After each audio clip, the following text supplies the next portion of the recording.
गिरफ्तार किया है, क्या मैंने 20 पर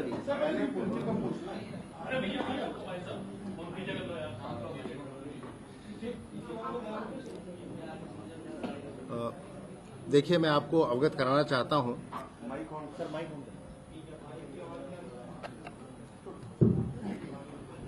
कि जिस दोहरे हत्याकांड की तफ्तीश पुलिस कर रही थी, उस तफ्तीश के दूसरे आरोपी जाबिद को पुलिस ने आज गिरफ्तार किया है और गिरफ्तार करने के बाद उसे पूछताछ की गई है। पूछताछ में जो कुछ भी उसने बताया है, जो सीक्वेंस ऑफ इवेंट्स बताया है, उसके बारे में मैं आप लोगों को संक्षेप में अवगत कराना चाहता हूं कि उसका ये कहना है कि दोनों भाई एक बार्बर शॉप पे वहीं काम करते थे जो पीड़ित परिवार के घर के बिल्कुल सामने है। वहाँ करीब 4-5 सालों से काम करते थे और जो भाई था उसका साजिद, उसका पीड़ित परिवार से वाकियत भी थी, उसके यहाँ उनका आना जाना भी था। घटना के दिन की बात उसने बताई है कि वो लोग जैसे रूटीन में हर दिन वो 8 साढ़े 8 के आसपास अपने गांव से चल करके मोटरसाइकिल से आते थे। वो दोनों आए और उस दिन उनका भाई थोड़ा गुमसुम भी था। साजिद की बात कह रहा हूँ। जावेद ने अपना काम नॉर्मल तरीके से शुरू किया। उसने कई लोगों की शेविंग भी की, बाल भी काटे। 10 साढ़े 10 के आसपास जो साजिद था उसने कहा कि उसे कुछ दिक्कत आ रही है। वो किसी डॉक्टर के यहाँ जाने की बात करके गया और करीब 1-1:30 के आसपास वापस आया। वापस आने के बाद उसने कहा कि उसकी तबीयत खराब हो रही है। यहाँ पे मैं आप लोगों को ये भी बताना चाहूँगा कि पूछताछ में ये भी तथ्य निकल के आए हैं कि साजिद बचपन से बहुत बीमार रहता था और उसके पिताजी ने उसको पीर और यहाँ जो छोटे सरकार और बड़े सरकार हैं वहाँ भी उसको काफ़ी ले जा करके उसको दिखाया। इनफैक्ट 10 साल की उम्र में जब वो काफ़ी बीमार पड़ गया था और उसको वो ठीक नहीं हो रहा था तो उसके पिताजी ने वहाँ एक झोपड़ी डाल ली थी बड़े सरकार में और बच्चे को लेकर के वहाँ काफ़ी समय तक रहे थे उसको ठीक करने के लिए। किस तरह की बीमारी थी इसके बारे में अभी हम लोग जांच पड़ताल कर रहे हैं, लेकिन ये अवश्य बताया गया है कि वो जब उसको इस तरह की दिक्कत आती थी तो वो काफ़ी अग्रेसिव हो जाता था और उस समय वो किसी के नियंत्रण में नहीं रहता था। तो ऐसा प्रतीत होता है कि वो और इस इमोशनल अपहीवल के टाइम पे उसने ये भी बताया है कि उसके भाई ने कि 1-2 बार उसने अपने आप को डैमेज करने की भी कोशिश की। एक बार उसने चूहे मारने की दवा भी खा ली थी जिसका आलापुर में एक डॉक्टर साहब के यहाँ इलाज भी हुआ था और अक्सर वो इस तरीके से थोड़ा वायलेंट हो जाता था और घर वालों के नियंत्रण में नहीं आता था। उस दिन जो घटनाक्रम था उसके हिसाब से 1:30 बजे के आसपास उसने कहा कि मेरी तबीयत खराब लग रही है और मेरा मन नहीं लग रहा है। तो फिर ये दोनों वापस सखानू चले गए और थोड़ी देर के बाद ही उसके भाई ने कहा कि भाई तुम्हारी तबीयत खराब नहीं लग रही तो आज हम लोग कुछ चिकन वगैरह बना के खाते हैं। लेकिन भाई के इंसिस्टेंस पे दोनों फिर वापस चले आए शहर की तरफ। आने के बाद शाम को हमें एक ऐसा भी विटनेस मिला है जो इस बात की पुष्टि कर रहा है कि इसकी तबीयत खराब थी और इसने ये कहा कि मुझे खून की उल्टी सी होने जैसा लग रहा है और मैं कहीं जा रहा हूँ। इस बात की पुष्टि भी हुई है गवाह के बयान से। शाम को करीब 5 साढ़े 5 के आसपास ये थोड़ी देर के लिए बाहर गया साजिद। जब लौट के आया तो उसके हाथ में एक चाकू दिखाई पड़ा। हम लोगों ने उस व्यक्ति को आइडेंटिफाई कर लिया है जिसके यहाँ से वो चाकू खरीदा गया था। उससे भी पूछताछ हो रही है। आने के बाद फिर घटना के समय दोनों इसने जब पूछा कि भाई तुमने ये चाकू क्यों खरीदा है तो इसने कहा कि मैं रमज़ान के समय गोश्त वगैरह काटने का काम करूँगा इसलिए चाकू मैं खरीद के लाया हूँ। उसके बाद दोनों इसने बताया कि मुझे किसी काम से पीड़ित विनोद के यहाँ जाना है, विनोद के घर के जाने के लिए। जब ये दोनों बाहर निकले तो विनोद के घर के अंदर चला गया और जाकर के उसने वहाँ घटनाक्रम को अंजाम दिया। जब इसने देखा कि वो नीचे से ही देखा कि वो खून से सने कपड़ों में वहाँ छत पे दिखाई पड़ा तो ये घबरा गया। वो नीचे आए और दोनों भाई वहाँ से जब भागने का प्रयास कर रहे थे तो पब्लिक के द्वारा उनको पकड़ने का प्रयास किया गया, लेकिन दोनों वहाँ से मौका देख करके छूट के निकल गए। उसके आगे का घटनाक्रम मैं पहले भी आपको बता चुका हूँ।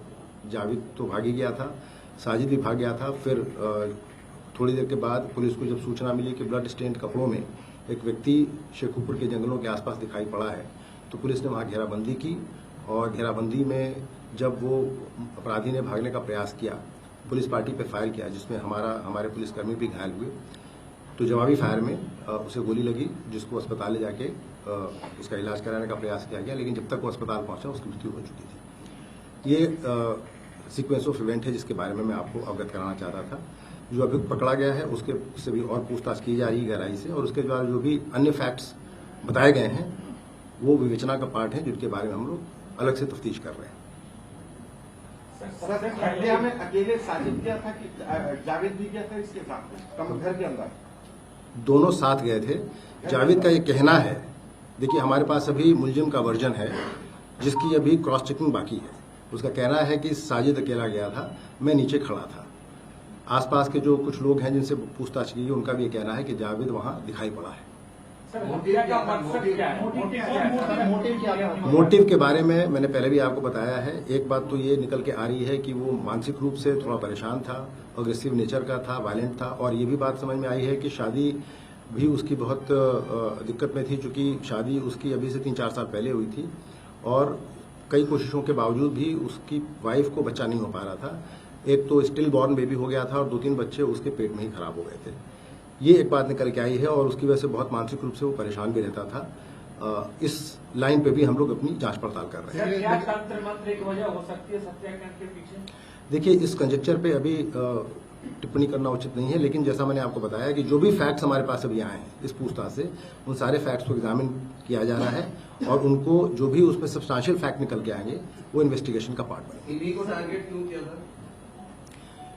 चूंकि इनके यहाँ वाकफियत थी, ऐसा लगता है, उसका प्रॉक्सिमिटी थी और आना जाना भी था, उनके 2 बच्चे भी थे। अब इन सारे बिंदुओं पर हम लोग अपनी जांच पड़ताल कर रहे हैं, और ये सारी बातें इन्वेस्टिगेशन का पार्ट है। अभी कुछ और चीजें की भी जानकारी मिलने की संभावना है, जिस पर हम अपनी अग्रिम कार्रवाई करेंगे।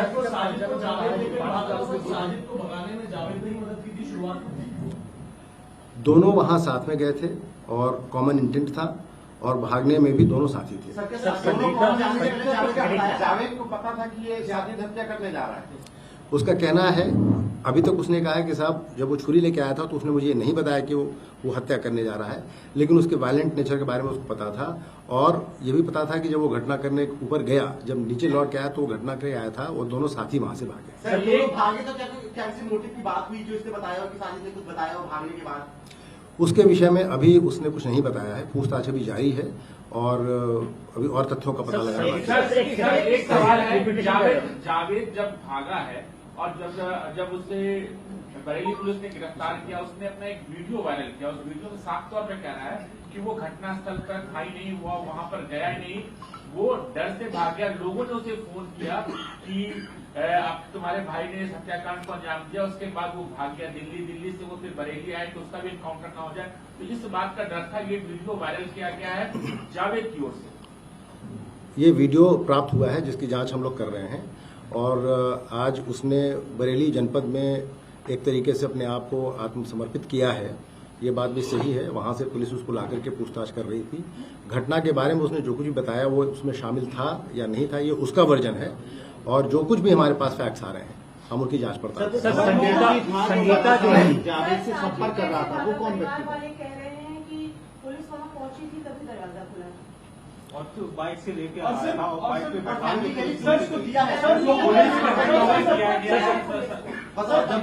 बयान नहीं था तो कैसे उसने पुलिस के ऊपर फायरिंग कर? सर, इसमें साफ देखिए, मैं आपको पहले भी बता चुका हूं, घर वालों ने आप लोगों से क्या कहा है वो एक अलग बात है। हम लोगों ने उनसे जो अलग से बात की है, पूरी जांच पड़ताल की है, वो उस इन्वेस्टिगेशन के सिलसिले में जो कुछ भी हमने अपने फैक्ट्स इकट्ठा किए हैं हम उन सब की जानकारी कर रहे हैं। इसमें कॉन्ट्रडिक्शन नहीं दिखता है कि संगीता कह रही है कि मैं उससे जिंदगी में पहली बार मिली हूँ, अभी जो जावेद कह रहा है कि वो उसके घर जाया करता था, रिलेशन कोर्डियल थे, आना जाना था। बहुत ज्यादा कॉन्ट्रडिक्शन है, क्या संगीता से भी सवाल नहीं किया जाना चाहिए इस मामले में? देखिए, जैसा मैंने आपको बताया, कॉन्ट्रडिक्शंस अगर हैं तो उन सारे कॉन्ट्रडिक्शंस की जांच की जाएगी, संगीता से भी बात की जाएगी, आज उनके घर के लोगों से भी डिटेल में हम लोग की वार्ता हुई है, और सारे फैक्ट्स इकट्ठा किए जा रहे हैं। विवेचना अभी पूरी तरह से ओपन है, तो अभी इसमें जितने भी फैक्ट्स आएंगे सबको एग्जामिन किया जाएगा। पुलिस को हवाले किया गया, पुलिस को हैंडओवर हुआ सर, एफआईआर में भी आपने एफआईआर मैं आपको एफआईआर के बारे में बताना चाहूंगा कि एफआईआर में इस बात का जिक्र नहीं है कि पुलिस को हैंडओवर किया गया। एफआईआर में इस बात का जिक्र है कि वो भीड़ के हाथों से छूट के भागा। सर, जो पहला स्टेटमेंट आया था आईजी साहब का, स्टेटमेंट आया था उसमें उन्होंने जिक्र किया था एक आरोपी है। आईजी साहब का जो स्टेटमेंट आया था उसमें उन्होंने जिक्र किया था कि एक ही आरोपी है, उसके पीछे लगातार पुलिस प्रयास कर रही है उसे पकड़ने का। देखिए, मौके पे जो स्टेटमेंट आया और मौके पे जो जानकारी हुई, आप जानते हैं कि विवेचना जैसे जैसे बढ़ती है उसमें नए फैक्ट सामने आते हैं। जो फर्स्ट फैक्ट है, भागा था वो ये लिखा हुआ है एफआईआर में, आप इस बात को मानते हैं? उसके पास से चाकू बरामद हुआ था, वो मर्डर करके जब गया था, तमंचा उसके पास कहां से आया? आपके पास जो एफआईआर है वो एफआईआर हमारे पास भी, इट्स एन ऑफिशियल डॉक्यूमेंट, और उसी डॉक्यूमेंट को मैं कोट कर रहा हूं कि वो भीड़ के हाथों से निकल कर भागा। उसमें पुलिस का कोई जिक्र नहीं है कहीं पे। ये आसपास के बहुत सारे लोग बहुत सारी बातें कह रहे हैं। सर कितनी दूर तक साथ भागे थे? इसके विषय में भी जांच पड़ताल कर रही है। सर, इस पूरे मामले में दो अहम सवाल है, उनके क्लियर जवाब मुझे चाहिए। पहला कि जावेद और साजिद उसके घर में क्यों गए, एक ये सबसे इम्पोर्टेंट, इसको इलाबोरेट कर दीजिए। और दूसरा, क्या मोटिव था, जावेद को भी पता था या अचानक है ये मोटिव? और दोनों देखिए, आपके दोनों सवाल जो हैं वो दोनों सवाल के बारे में ये बताना चाहूंगा कि साजिद इस प्री कंसीव्ड इंटेंट के साथ गया था कि उसको ये घटना करनी है। जावेद अभी इस बात को कह रहे हैं कि उनको ये पता नहीं था। हम उनकी बात को रिलाय नहीं कर रहे हैं, हम इसके बारे में भी और जांच पड़ताल कर रहे हैं। हम उनसे पूछताछ करें, वो हमारे पास है, इसमें भी सच्चाई निकल के आएगी। एक मिनट में आपको दूसरी बात कर, सर सर्विलांस भी तो आपने अभी तक पूरी रिपोर्ट आ रही होगी सीडीआर की, क्या वो उस समय उसको स्टडी किया जा रहा है। देखिए, सर्विलांस की रिपोर्ट्स को यहाँ हम उजागर नहीं कर सकते, हम उसको स्टडी कर रहे हैं।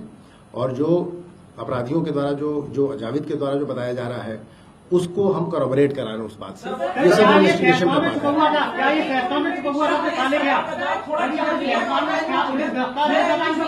अगर आपको बारी बारी पूछेंगे तो मैं बता पाऊंगा।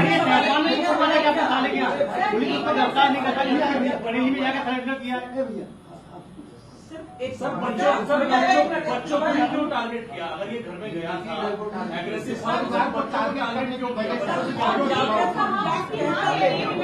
देखिए, मैंने आपको बताया, एक मिनट, मैंने आपको बताया जो फैक्ट्स हमारे पास हैं, जितने भी फैक्ट्स मेरे पास निकल के आए हैं वो फैक्ट्स मैंने भी आपको यहाँ बताए।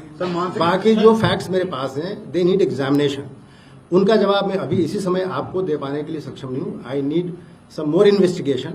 वो करने के बाद ही मैं आपके बाकी सवालों के जवाब दे पाऊंगा। अभी तक जो मेरे पास फैक्ट्स थे, एक सेकंड, अभी तक जो मेरे पास फैक्ट्स थे, अभी तक जो मेरे, आप लोग अभी सवाल और पूछेंगे और सवाल काफी पूछेंगे, मैं जानता हूँ। जो फैक्ट्स थे, जो सीक्वेंस ऑफ इवेंट था, एक मिनट, मेरे ख्याल से आप लोग बारी, क्लियर है। साजिद ने जावेद को क्या बोला कि उनके यहाँ हम क्यों चल रहे हैं?